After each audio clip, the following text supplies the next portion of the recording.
राजकारणाची पातळी घसरल्याचं आपण नेहमीच बोलत असतो, मात्र राजकारणापोटी माणूस कोणत्या थराला जाईल आणि त्याच्यातला हैवान जागा होऊन नेमका कुणाचा बळी घेईल हे सांगता येत नाही। याचीच प्रचिती नांदेड जिल्ह्यातील मुखेड या ठिकाणी आलेली आहे।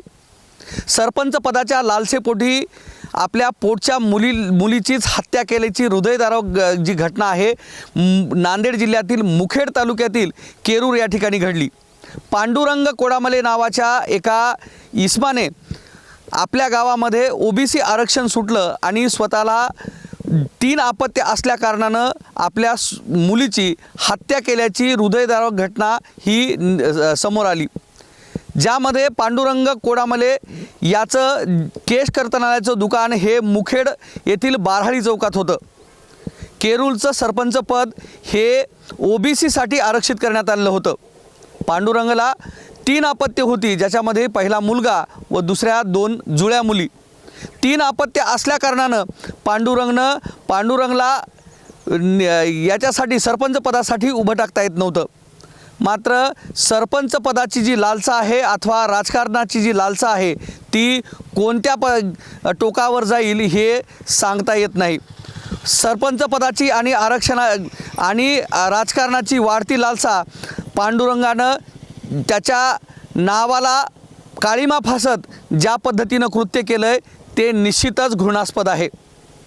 पांडुरंगनं सरपंच पदासाठी उभं राहत आहे या संदर्भात वकिलाची सुद्धा सल्लामसलत केली, मात्र त्याच्यातील राजकारणापोटी जागृत झालेला सैतान एका दिवशी आपल्या छोट्या प्राचीला घेऊन तो बाहेर पडला।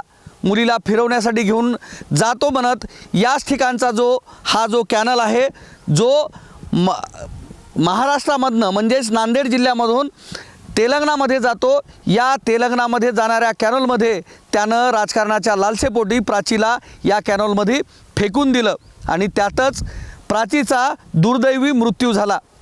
खोल असणारा आणि अथांग पाणी असणाऱ्या या कॅनलमध्ये पांडुरंगनं मुलीला टाकून देत तो घरी निघून गेला आणि घरी निघून गेल्यानंतर ही प्राचीची जी मृतदेह आहे तो तेलंगणा पोलिसांना सापडला। त्यानंतर पोलिसांनी विचारपूस करत पांडुरंगला ताब्यात घेतलं आणि त्याच्यातून हे भयावह सत्य आलं, ज्यामध्ये सुरुवातीला पांडुरंगाने आपण आर्थिक विवंचनेतून हे कृत्य केल्याचं सांगितलं, मात्र पोलिसी खमक्या दाखवताच पांडुरंगाने असलेली जी गोष्ट आहे ती कबूल केली आणि सरपंच पदाच्या मोहासाठी 3 अपत्य असल्या कारणानं प्राचीची हत्या केल्याची कबूल केले।